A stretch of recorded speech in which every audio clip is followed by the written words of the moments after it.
আসসালামু আলাইকুম। আমি আসার আগে ভাবছিলাম মাঠে হয়তো 50-60 জন মানুষ আসবে, কিন্তু এত ভিড় দেখে তো মনে হচ্ছে ফ্রি খিচুড়ি বিলি হচ্ছে, তাই না? পর মুহূর্তে বিড় করে বলে, খিচুড়ি বিলি না হলেও আমার টাকা ঠিক বিলি হচ্ছে। আবার বক্তব্যের দিকে মন দেয়। আসলে ভাই ও বোনেরা, আমি আপনাদেরই সন্তান। ছোটবেলা থেকে এই মাঠেই খেলেছি, এই রাস্তা দিয়ে হেঁটেছি, মাঝখানে একটু বাইরে যেতে হয়েছে। আজ আপনাদের সামনে দাঁড়ানোটা আমার জন্য অনেক বড় ব্যাপার। আমি কয়েকদিন ধরে ঘুরে ঘুরে দেখছি আমাদের এলাকার অনেক সমস্যা, যা আমি দূর করব। প্রথমত, আমাদের এলাকার রাস্তা এমন যে গাড়ি উল্টে মনে হয় সার্ফিং করছি। আমি প্রতিশ্রুতি দিচ্ছি, আমি এমপি হলে এমন রাস্তা বানাবো যেখানে গাড়ি চলবে না, একদম দৌড়াবে। আমাদের বিদ্যুতের খবর তো আপনারা জানেনই, লাইট চলে গেলে আবার আস্তে আস্তে সূর্য মামা উকি দেয়। রিয়ান থামে, কি বলছে সে জানে না, কারণ বক্তব্য সম্পর্কে তার ধারণা নেই। তাও সে কারোর থেকে জিজ্ঞেস করবে না। দূরে একটা পার্ক দেখে আর একটা পয়েন্ট মনে পড়ে। গড়গড় করে বলে ওঠে, শোনেন, আমাদের ছেলে মেয়েদের জন্য আমি আলাদা পার্ক বানাতে চাই, তবে শর্ত আছে। ভদ্রভাবে প্রেম করতে হবে, ক্যাম্পাসের গেটে দাঁড়িয়ে নয়। বেশি করলে সোজা কাজী অফিসে নিয়ে বিয়ে। আমার প্রতিশ্রুতি একটাই, আমি যদি এমপি হই তাহলে কাজও হবে, এলাকা হবে উন্নয়ন ভরা। লাস্ট কথা, আপনাদের অনেকের পানির সংকট আছে, সেটা আমি দূর করব। প্রতিটি বাড়িতে একটা একটা করে টিউবওয়েল দেব। বক্তব্য শেষ করে রিহান ভাবে আর কি বলা যায়। আশেপাশে তাকায়, বুঝতে পারে না কেউ তালি দিচ্ছে না কেন। জনগণ সবাই তালির বদলে বিস্ময় নিয়ে তাকিয়ে আছে। সব মাথার উপর দিয়ে গেছে, শুধু একটা জিনিস বুঝেছে, ঘরে ঘরে টিউবওয়েল দিবে। তার মাঝে অভ্রু বুকে হাত দিয়ে বলে উঠল, রিহান। বাবার ডাকে পিছনে ফিরে তাকায় রিহান। বাবাকে পড়ে যেতে দেখে তাড়াতাড়ি করে মাইক ফেলে এগিয়ে আসে। বাবা, কি হয়েছে?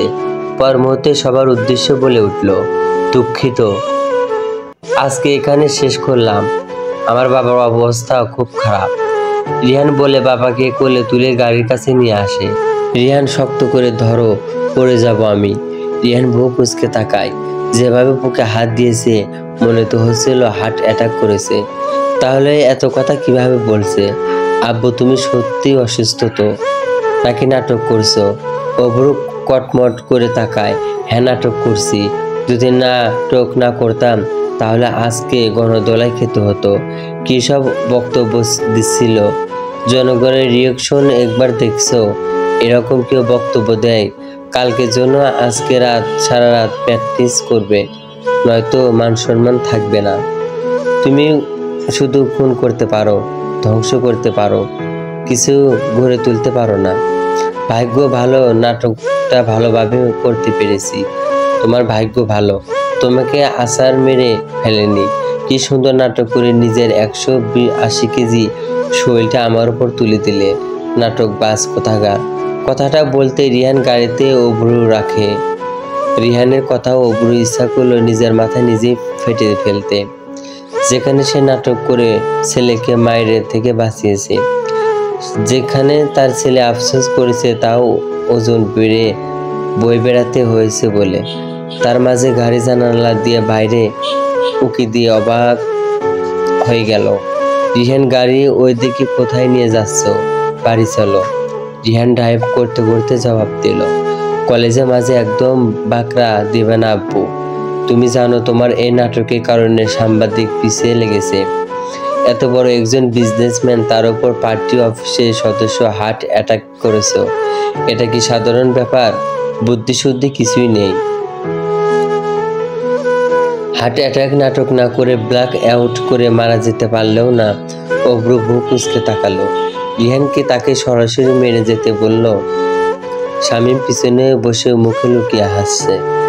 এদের বাপ ছেলের সম্পর্ক কম, সাপের নিউয়েলের সম্পর্ক বেশি, যা সে 12 বছর ধরে দেখে আসছে। এই মানুষটার সাথে তার বস দুষ্টুমি করে হাসে আর কাঁদে, আবার এই মানুষটাই তার বসকে সবচেয়ে বেশি কষ্ট দেয়। এই যে তেজুকে অন্য কোথাও বিয়ে দিয়েছে, একবারও ছেলেকে বোঝার চেষ্টা করছে না। তুমি কি আমাকে সরাসরি মরতে বললেও রিহান, বুদ্ধিমানদের জন্য ইশারা যথেষ্ট। শুনে বেশি ফক না করে চুপ থাকো, পিছনে মিডিয়া লোক আছে। মেডিকেলে গিয়ে ভদ্র হয়ে থাকবে। অভ্র আর কিছু বলল না। বুঝে গেল ছেলে তার সুযোগের সৎ ব্যবহার করছে। মেডিকেলের সামনে আসতেই অভ্র নাক মুখ কুঁচকে গেল। পিছনে চোরা চোখে একবার তাকাতেই ঢোক গিলে নিল। মিডিয়ার লোক চলে এসেছে। আব্বু শক্ত করে গলা জড়িয়ে ধরো, অভ্র ভাই করে। রিহান এত এক হাতে পকেট থেকে মোবাইল নেয়, ডায়াল লিস্টে গিয়ে রুহিকে কল করলো। আম্মু শব্দটা বলতে না চাইলেও দাঁত চেপে বলল, আম্মু একটু পর টিভিতে যে নিউজটা দেখবে এটা ভুয়া, বিশ্বাস করে আবার হাসপাতালে চলে এসো না। বলেই রিহান কল কেটে দিল। রুহি কিছু বলার সুযোগ পেল না। তেজুর ওপর এত অত্যাচার করার পরও কেন যেন সেই ঘৃণা করতে পারে না রিহান। এটার জন্য সে নিজেকেও কোথাও না কোথাও দোষী। দীর্ঘশ্বাস ফেলে হাঁটতে হাঁটতে ফিস ফিস করে বাবার কানে কানে বলে, কি কপাল আমার, আজ পর্যন্ত বউকে কোলে নিতে পারলাম না, অথচ আর একজনের 180 কেজি জামাইকে দিনে 2 বার কোলে নিয়ে ফেললাম। নিতে বলেছি আমি, তোমার কষ্ট হবে ভেবেই নিচ্ছি। দেখছো আমি তোমার কষ্ট বুঝি, কিন্তু তুমি বোঝো না। এত কষ্ট করিও তাও তোমার মন ঘামে না। ঠিক উঠে পড়ো লেগেছো আমার প্রাণটা নেওয়ার জন্য। সে তোর কাছে ভালো থাকবে না রিহান, তুই তার কাছে বিষাক্ত সাপের মতো। সে নিজেও তোকে অনেক বেশি ঘৃণা করে তোর কার্যকর্মের কারণে। তুই ওর জীবনে যা মানে সব শেষ। আমার জীবনে আমি নিয়ে আসব। সোজা আঙ্গুলে ঘি না উঠলেও আঙ্গুল পাকা করে কিভাবে ঘি বের করতে হয় আমি জানি। তখন তুমিও কিছু করতে পারবে না আব্বু, জাস্ট ওয়েট। আমার সময়টা আসুক। অভ্র আর কিছু বলল না। সে শেহজাদের সাথেই বিয়ে দেবে। তেজু ভালো থাকবে ওর সাথে। রিহানের সাথে ওর জীবন জড়ানো মানে কাল কেটে কুমির ডেকে আনা। এই জীবনে কারো প্রাণের নিশ্চয়তা নেই। কথা ঘুরিয়ে বলল, এখানে কতক্ষণ থাকবে? আই মিন তুমি আর আমি কতক্ষণ থাকবো? রিহান হাঁটতে হাঁটতে বলল, তোমার কথা আমি জানি না, আমি 2 মিনিটের মাঝে চলে যাব। নিজেরটা নিজে বুঝে নাও। বলতে বলতে একটা কেবিনে ঢুকে গেল, যেখানে আগে থেকেই কিছু ডাক্তার উপস্থিতি ছিল। ডাক্তাররা নার্সরা তাকিয়ে দেখলো, কিছু বলল না। অলরেডি অপারেশন শেষ, রুগী কেবিনে দিবে। রিহানের পেশা সম্পর্কে সবাই না জানলেও কম বেশি জানে। কেবিনে থাকা 2-1 ডাক্তার ছিল একটা আমেরিকা গ্যাংস্টার, সাথেও অভ্র তালুকদার নাম করা বিজনেসম্যান। তারপর রাজধানীতে জড়ানো 5 বছর এমপি পদেও ছিল অনেক আগে। এখনও পার্টি অফিসের সদস্য। ডাক্তার ইশারা করে নার্সকে, নার্স ইশারা বুঝে রুগীকে তাড়াতাড়ি কেবিনে শিফট করে দেয়। রিহান অভ্রকে নামে রাখলো। ঠাস করে হাত দিয়ে বাবার পকেট থেকে কলম বের করলো। সম্মান বাঁচাতে চাইলে 10 লক্ষ টাকা এখন লিখে দাও। অভ্র ভয়ঙ্কর চোখে তাকালো। রিহানের কি টাকার অভাব পড়েছে তার থেকে টাকা নিতে হচ্ছে? তুমি সুযোগের সদ্ব্যবহার করছো, তোমার তো টাকা কম নেই, আবার আমার পিছনে লাগছো কেন? রিহান কটমট চোখে তাকালো। টাকার আমার জন্য না, এই 2 টাকার ডাক্তারগুলোর জন্য। আরামে থাকতে চাইলে, ভেজাল থেকে বাঁচতে চাইলে টাকা তো খরচ করতেই হবে। ওদের টাকা দিয়ে দেবো, আমি যাচ্ছি। কথাটা বলে রিহান একজন ডাক্তারকে ধরে পর্দার আড়ালে চলে গেল। সেকেন্ডের মাঝে পরিবর্তন হয়ে এলো। রিহান হলো ডাক্তার। ডাক্তার হয়ে আসলে রিহান বাবার দিকে তাকিয়ে একটা গা জ্বালানো হাসি দিল। চোখের চশমা ঠিক করতে করতে বেরিয়ে গেল। অভ্র হতভম্ব হয়ে তাকিয়ে আছে। কি জিনিস ডাউনলোড দিয়েছি মাইরি, কিভাবে তাকে ফাঁসিয়ে নিজে চলে গেল। এবার মনে হচ্ছে সে সত্যি সত্যি হার্ট অ্যাটাক করবে। আস্তে করে বেডে বসে পড়ল। কাজটা নিয়েই সাইন করে ডাক্তারের হাতে তুলে দিল। রিহান বেরিয়ে শামীমকে মেসেজ দিল। শামীম বাইরে দাঁড়িয়েছিল। রিহানকে বেরিয়ে আসতে দেখে কিন্তু চিনতে পারেনি ভেবেছিল ডাক্তার। এখন নিশ্চিত হলো, নিজেও সবার নজর এড়িয়ে চলে এলো। গাড়িতে রিহান ড্রাইভ করছে, মুখে মাস্ক, পাশে শামীম।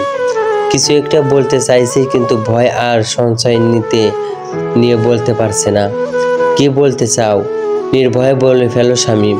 শামীম দীর্ঘশ্বাস ফেলে ভয় কাটালো, কিন্তু সঞ্চয় রইল। নিচু গলায় প্রশ্ন করলো, আপনি সবার কাছে গম্ভীর থাকেন, একজনের আগে গ্যাংস্টারের হিসাবে পরিচয় দেন, কিন্তু স্যারের সামনে আপনি এত বাচ্চা সুবল এমন ফাজলামি করেন কেন? আজ পর্যন্ত কারোর সাথে এভাবে ব্যবহার করতে দেখিনি, যা ওনার সাথে করেন। হিসাব করলেও তো বর্তমানে আপনার ক্ষতিটা সেই করেছে। রিহান হাসতে হাসতে ড্রাইভ করতে করতে জবাব দিল, অভ্রু তালুকদারের সাথে অন্য কারোর মিল নিয়েই না শামীম। সেই যাই করুক কখনো আমার খারাপ চাইনি। একটা কথা জানো, আজ আমি রিহান এই জায়গায় একমাত্র এই মানুষটার কারণে। যদি বলো আমার জীবনের প্রথম ফ্রেন্ডকে, তাহলে চোখ বন্ধ করে বলবো অভ্রু তালুকদার। যদি বলো আমার এই বিলাসবহুল জীবনের জন্য কার বেশি অবদান, তাহলে চোখ বন্ধ করে বলবো অভ্রু তালুকদার। অভ্রু ঢোক গিলল, বুঝল সে অনেক কিছু জানে না। এই বাপ ছেলের অনেক গভীর সম্পর্ক আছে। শেষবারের মতো বলে উঠল, সে তো আপনার সুখ করে নিচ্ছে, তাও কেন ঘৃণা করছেন না বস?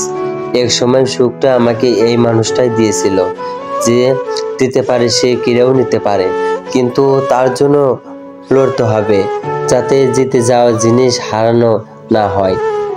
শামীম কিছু বুঝতে পারল না, তবু প্রশ্ন করার সাহস পেল না। রিহান নিজ থেকেই বলে উঠল, 6 তারিখ থেকে রিহানের আর একটা রূপ দেখবি, তাই প্রিপারেশন নিয়ে রাগ হজম করার জন্য। রিহান কথা শেষ করে এবার গাড়ি স্পিড বাড়িয়ে দিল। শামীম ভেবে পেল না কি হবে 6 তারিখের পর। তিজু হলুদ কালারের একটা চুড়িদার পরেছে, যেটা বীর ভাই কিনেছে। প্রত্যেকটা ড্রেস অসম্ভব সুন্দর হয়েছে। সেখান থেকে একটা পরেছে। সন্ধ্যা হয়ে যাবে কারণে কাপড়গুলো নিয়ে আসার জন্য ছাদে এসেছে, কিন্তু চারিপাশে বাতাস, মিটি মিটি আলো আর প্রকৃতির রূপ দেখে তেজু সেখানে আটকে যায়। অসম্ভব ভালো লাগে। দাঁড়িয়ে দুই দিকে ওড়না ছড়িয়ে দিয়ে উপভোগ করে মুক্ত পাখির মতো। বাতাসে চুলগুলো এলোমেলো হয়ে গিয়ে মুখের উপর পড়ছে। চোখের কোণে এক অদ্ভুত প্রশান্তি ফুটিয়ে অনেকদিন পর শান্তি লাগে। ঠিক মায়ের মতো হয়েছিস বেটা, পাগল করার মেয়ে। বলেছিস শরীরে এত জ্বালা থাকলেও পতিলায়ে যা, আমার বাড়িকে কেন নোংরা করছিস? পিছন থেকে কারো এমন রূপ কথায় ধমকে যায় তেজু। শব্দগুলো তার কানে ঢুকে বুকের ভেতর আগুন ধরিয়ে দেয়। তাকে খারাপ বলেছে, এটা সহ্য করলেও তার মাকে ভুলে কথা বলেছে, তার মাকে তুলে কথা বলেছে, এটা কোনোভাবে সহ্য হচ্ছে না। আস্তে করে গলা হেলিয়ে পিছন তাকায়। রাগে শরীর কাঁপছে তেজুর, থাপ্পড় মেরে শান্তি পাচ্ছে না। রিয়ান বিস্ময় নিচে তাকিয়ে আছে। তেজু তাকে থাপ্পড় মারলো, উদ্ভুত থাপ্পড় খেয়েও সে খুশি। সে যেন অনেক কিছু জিতে নিয়েছে। মুখ সামলে কথা বলবে মিস্টার রিহান তালুকদার। এতদিন আমাকে যা নয় তাই বলেছেন, গায়ে হাত তুলেছেন, কিছু বলেনি, কিন্তু আমার মায়ের চরিত্র নিয়ে একদম বাজে কথা বলবেন না, জিভ টেনে ছিঁড়ে ফেলবো। ধুব্র মূর্তি নিয়ে তেজু কথাটা বলে। কিছুক্ষণ আগে তেজুর পিছনে ফিরেতেই রিহানকে দেখতে পায়। সাথে তার বলা কথাটা কানে বাজছিল। নিজেকে আর সামলাতে পারেনি, ভয়রীতি ভুলে থাপ্পড় মারে। মুখের উপর আঙুল তুলে কথাটা বলেছে। রিহান একবার দূরে একটা বিল্ডিং এর ছাদে দাঁড়ানো দুই ব্যক্তিকে ভালো করে দেখে। যারা তেজুকে এতক্ষণ ধরে দেখছিল চিনতে তার অসুবিধা হয় না মানুষগুলোকে। একটু আগে রিহান হাসপাতাল থেকে কোনো রকম এসেছে, বাড়িতে ঢুকে যাবে। তার ছাদে চোখ পড়ে সন্ধ্যাবেলা তেজুকে ছাদে এমন টাইটানিক মুভির সিন দেখে অবাক হয়। তার সাথে চোখ পড়ে দূরে দাঁড়ানো বিল্ডিং এ দুজন মানুষের দিকে, যারা তার তেজের দিকে তাকিয়ে আছে। তেজের শরীরে ওড়না নেই, যা সে খুশিতে হাতের মাঝে নিয়ে উঠছে। মুহূর্তে মেজাজ বিগড়ে যায়। রাগে মাথায় রিহান রুমে না গিয়ে রাগে মাথায় ছাদে ওঠে। ইচ্ছা ছিল চাপড়ে প্রকৃতি উপভোগ করা বের করবে সে, কিন্তু পথের মাঝে ভেবে নেয় একবার তেজুকে বাজিয়ে দেখবে। যার কারণে ছোট মাকে নিয়ে কথা বলতো না চাইলেও বলেছে, যাতে তেজের রিয়াকশন দেখে। ভেবে ভেবে তেজের সবচেয়ে দুর্বল জায়গায় আঘাত করে, যাতে তেজ প্রতিবাদ করে নিজের জন্য লড়ে। তেজের রিয়াকশন দেখে আজ একটু শান্তি লাগে রিহানের। তবে রাগটাই বেশ, কারণ এই মেয়ে তাকে দেখে শরীরে ওড়না উড়িয়েছে, যা এতক্ষণ পর পুরুষকে দেখাচ্ছিল। রিহান বিল্ডিং এর দিকে তাকায়। দূরে দাঁড়ানো মানুষগুলো তাকে দেখে চলে গেছে।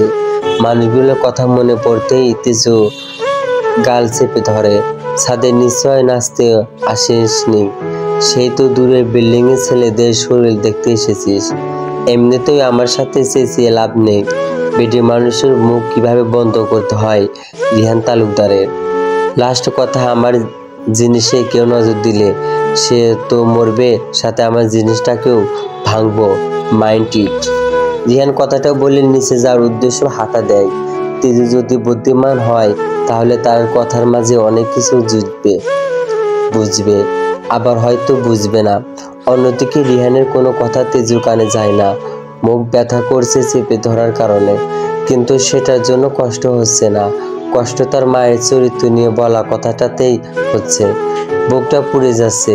নিচে নেমে সোজা চলে আসে বাগানে। ভালো লাগছে না কিছু, একটু মাকে দেখলেও বোধহয় শান্তি লাগবে। বাগানে আগে থেকেই মারুফ ছিল, ভীষণ টেনশন আছে। সেই দিনের পর থেকে মায়ের কথা বলে না, এড়িয়ে চলে। মারুফ বুঝতে পারে না কি করবে। হঠাৎ তেজুকে বাগানের পিছনে যেতে দেখে সে নিজেও উঠে পিছন পিছন যায়। মা বাবার কবরের পাশে বসে আছে তেজু, চোখ দিয়ে জল গড়াচ্ছে না আজ। শব্দ করে এখন আর কান্না করতে পারছে না, বুকটা ফেটে যাচ্ছে। কিভাবে তার মাকে নিয়ে কথাগুলো বলল। তার মা তো পবিত্র, একদম নিষ্পাপ ফুল। না চাইতেও সে আজ সাহস নিয়ে থাপ্পড় দিয়েছে। সে বোধহয় দিন দিন পাথর হয়ে যাচ্ছে। নিচু গলায় মায়ের কাছে বিস্ময় স্বরে নিজেকে মনের কথাগুলো বলে ওঠে। জানো আম্মু, আমি বিষ পান করিনি কখনো, কিন্তু বিষের থেকেও মারাত্মক কথা হজম করেছি প্রতিনিয়ত। আমাকে মুক্তি দাও আম্মু, আমাকে শক্তি দাও আম্মু, আমি যেন নিজের বিরুদ্ধে হওয়া অন্যায়গুলো জবাব দিতে পারি। আমারও তো কেউ নেই, মানুষ জীবনে মা বাবার চেয়েও আপন কেউ নেই, যা আমি অনেক আগে হারিয়ে ফেলেছি। আমি একদম নিঃস্ব মা, সবকিছু কেড়ে নিচ্ছে তারা। আমার আমিটাকে আমি এখন চিনতে পারি না। রিহান তালুকদার নামে ওই ঘৃণিত ব্যক্তিকে ভীষণ ঘৃণা করি। কেন তার সাথে আমার ভাগ্যটা জুড়ল? আমার যে কিছুই নেই মা, কে আঁকড়ে ধরে বাঁচবো আমি? ধৈর্য ধর, উপরওয়ালা সব কিছু কেড়ে নিয়ে অনেক কিছু দিয়ে দেয়। হঠাৎ পিছন থেকে কারো কথা শুনে তাড়াতাড়ি নিজেকে স্বাভাবিক করে নেয় তেজু। অবাক হয় মারুফ ভাইকে দেখে, তার সাথে এত ভালোভাবে কথা বলেছে। তার বিষয়টা হজম হয় না, কথা বাড়াতে ইচ্ছা না করে। কেন যে এই জীবনের প্রতি তার বিস্ময়তা চলে আসছে। বিশ্বাস করতে কষ্ট হয় এখন মানুষকে।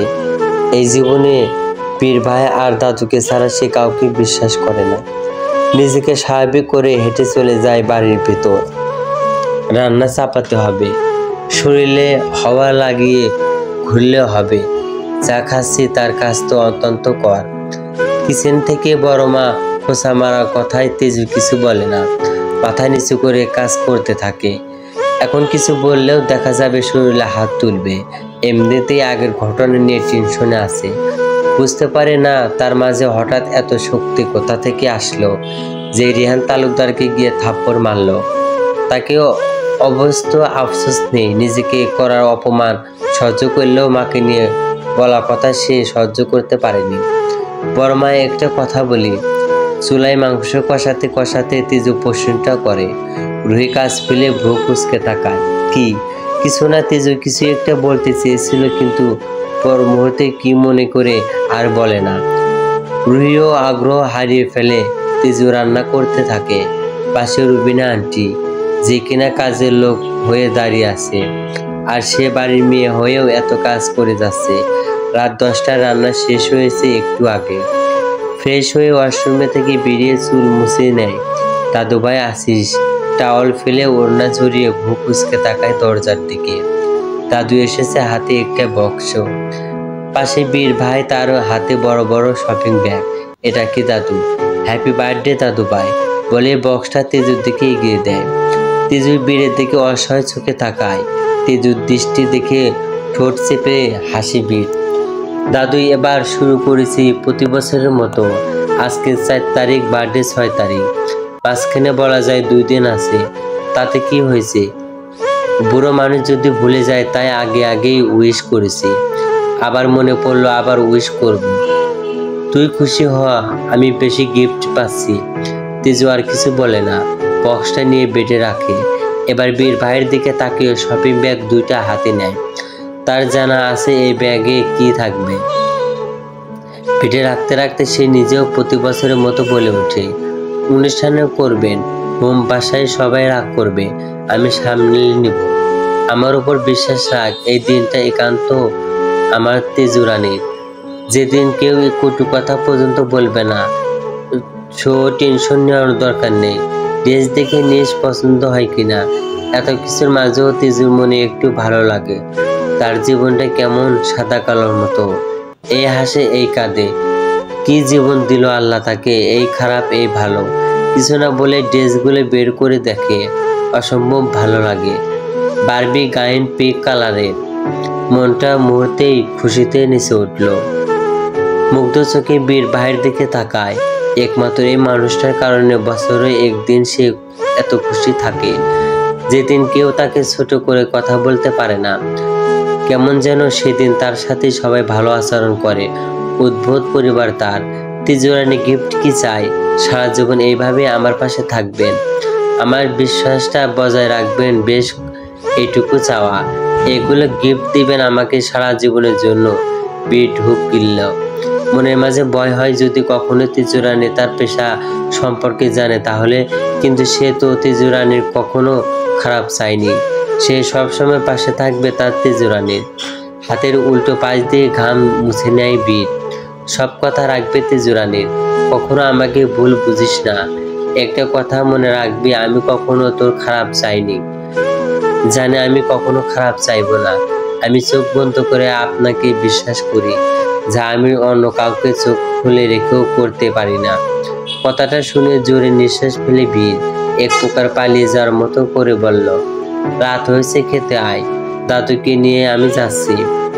ড্রয়িং রুমে সোফায় বসে আছে অব্রু তালুকদার, পাশে ভাই অরণ্য।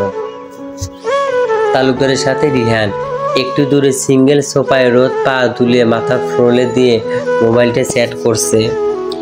রিহান মামার বাড়ির লোক চলে গেছে, চারিদিকে পরিবেশ দেখে বোঝার উপায় নেই। এই বাড়িতে 2 দিন আগে একটা মানুষ মারা গিয়েছে। তোর মতো অসভ্য ছেলে আমি জীবনে 2টা দেখিনি রিহান। রিহান ভূ কুচকে তাকিয়ে অব্রুর কানে ফিসফিস করে বলে, একদম আমাকে অসভ্য বলবে না, আমি ভীষণ সভ্য ছেলে।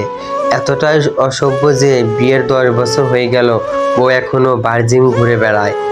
কথাটা কানে যেতেই অব্রু মনে হয় ধোয়া বের হচ্ছে কান দিয়ে। তেজু তার নিজের মেয়ে না হলেও ভাইয়ের মেয়ে, বলা যায় এক প্রকার তার মেয়ে। সেখানে আবার সম্পর্কের শ্বশুর।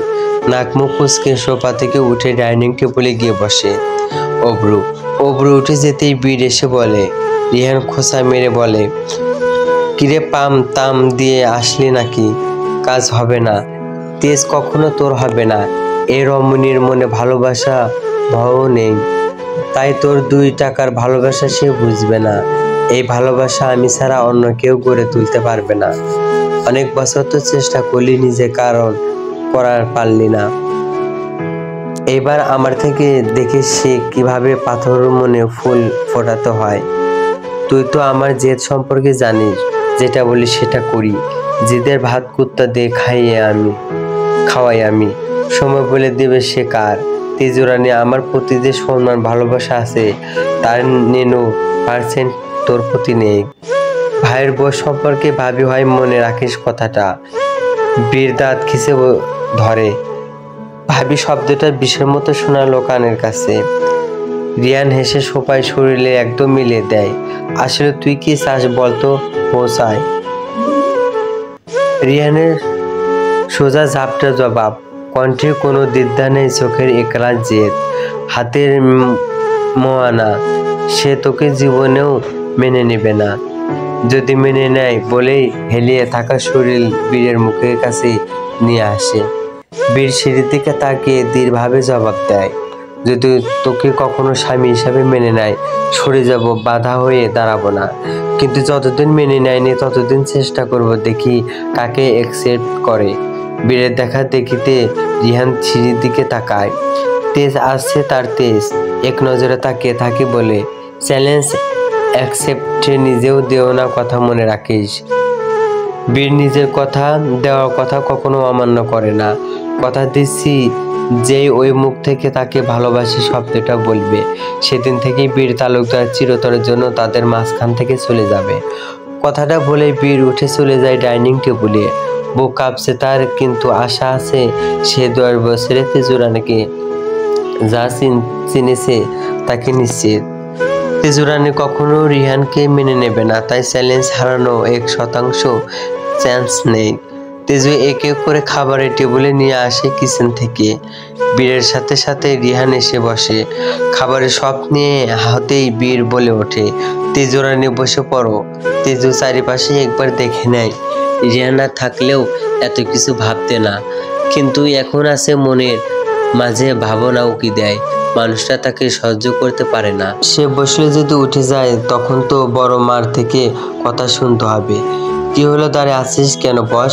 কথাটা বলে বীর হাত ধরে বসিয়ে দেয়। তেজুকে বসতে থেকে সবাই আতঙ্কিত চোখে রিহানের দিকে তাকায়। একমাত্র বীর আর অব্র ছাড়া সবাই অবাক হয়ে যায়। রিহান রিকোয়েস্ট করছে না কেন, এমনিতে তো এতক্ষণে টেবিলে উল্টো দিত। মনের মাঝে কতটা ককটা লাগে, কেমন চেঞ্জ হবে রিহান। মা, মাছের বাটিটা এদিকে দাও। ভাবনার মাঝে রিহানের কথায় রুচি তাড়াতাড়ি করে বাটিটা এগিয়ে দেয়। রুহি তাড়াতাড়ি করে বাটিটা এগিয়ে দেয়। রিহান চুপচাপ খেয়ে যাচ্ছে।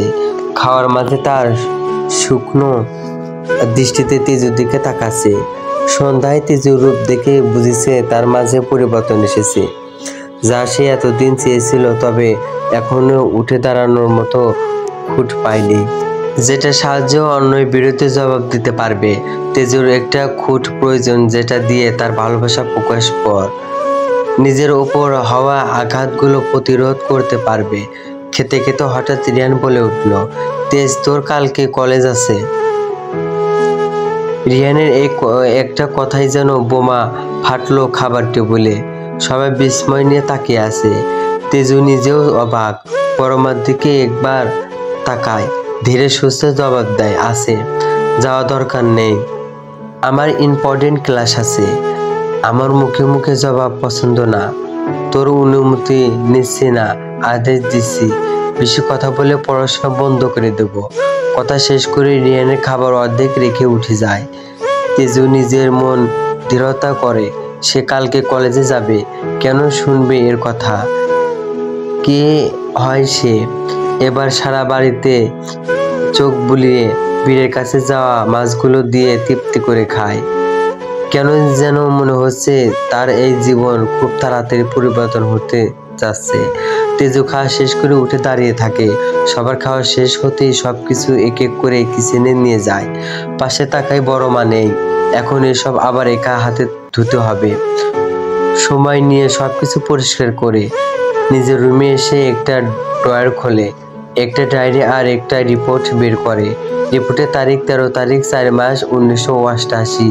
প্রায় 10 বছর আগে রিপোর্ট, যা সে 10 বছর ধরে খুব যত্ন রেখেছে তেজু। ডায়েরিটা তার বাবার হাতে লেখা, 3 বছর আগে আলমারিতে পেয়েছিল, খুব যত্ন করে রেখেছে নিজের কাছে। পুরো ডায়েরি খালি, শুধু সামনে একটা পৃষ্ঠায় লেখা আছে, হয়তো লেখা আর সময় পাননি বাবা। জল জল করছে লেখাগুলো। তেজ একবার চোখ বুলিয়ে ক্যালেন্ডার পাশে রেখে দেয়। ড্রয়ার থেকে লাল মার্কা নিয়ে নিজের জন্মদিন 6 তারিখে গোল চিহ্ন দেয়। এক দৃষ্টিতে ক্যালেন্ডারের দিকে তাকিয়ে বলে উঠে, আমার করা সবার অপমান আমি ভুলিনি। ছোট্ট ছোট্ট ভুল বোঝাবুঝির কারণে তাদের বিশ্রী ব্যবহারও ভুলিনি। কষ্ট পাবো যেন, যে দুঃখ আমাকে উপহার দেওয়া হয়েছে আমি তা খুব যত্ন সহকারে সাজিয়ে রেখেছি মনের মাঝে। যেসব কথা আমার দু চোখে ভাসিয়েছে সেসব কথা আমি কোনোদিন ভুলিনি, ভুলতে পারি না। আমি চোখ মুছি কিন্তু মনে দাগ মুছি না। কিছুই ভুলে যাইনি আমি। সব কিছুর হিসাব আমি কড়া গন্ডায় নেব। কথাগুলো বলার সময় তেজু চোখ বেয়ে বুকে আশ্রয় নিল, অশ্রু পড়ে। এই জীবনে সে কম অবহেলা আর অত্যাচারিত হয়নি। সবকিছু খুব যত্ন মনের মাঝে পুষে রেখেছে। ডায়েরিটা হাতে নিয়ে আলমারিতে রাখে। রিপোর্টটা খুব সাবধানে কাপড়ে মুড়ে ড্রয়ারে লুকিয়ে রাখে। সব কিছু করে বেডে এসে শুয়ে পড়ে। ধীরে ধীরে চোখের পাতা বন্ধ করে। সকাল 7টা, তেজু সবার জন্য নাস্তা রেডি করছে। পাশে বড় মা, তিনিও হাতে হাতে রুটি মেলাচ্ছে। রান্নাঘরের ভেতর গরমে ভিজে একাকার। তেজ, ড্রয়িং রুমে চিৎকার করে ডাকছে রিহান। কিচেনে থাকা রুহি আর তেজুর বউ কুঁচকে যায়, তার নাম ধরে চিল্লাচ্ছে, তাও আবার রিহান তালুকদার। ব্যাপারটা সত্যি অস্বাভাবিক। চুলা অফ করে তেজু ধীরে ধীরে ড্রয়িং রুমে আসে। রিহানের পরনে একটা ট্রাউজার, সাথে কালো টি-শার্ট। তার পাশে একজন গার্ড, হাতে বাজানোর ব্যাগ। ভরা ব্যাগটা, কিন্তু পানি পড়ছে ফ্লোরে। তেজকে দাও এগুলো। রিহানের কথায় গার্ড ব্যাগটা তেজুর পাশে রাখে। তেজু ভূ কুচকে ব্যাগের ভেতর মুখটা ঢুকিয়ে দেখে।